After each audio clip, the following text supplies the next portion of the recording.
навистина се направи еден дисбаланс во она што беше очекувано и проектирано, со она што ево моментов во остварено, така да сметам дека нужно е потребно да се направи еден ребаланс, затоа што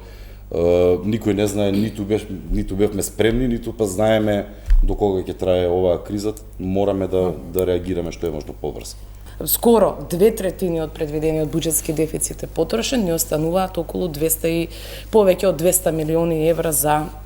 трошење, а веќе сме месец мај, значи каде не сме ни на половина од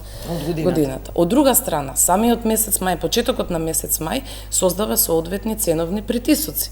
Постојано цените растат и пред да биде криза и сега кога сме во криза, некои производи двократно, трократно, 10-кратно се поскапени. Пред да се деси ребалансот, треба да се направат услови за некои работи кои што би биле како мерки, малку посистематски, за да може потоа во ребалансот тоа да се даде практично законска основа за од ребалансот тие работи да се оттргнат како непотребни трошоци.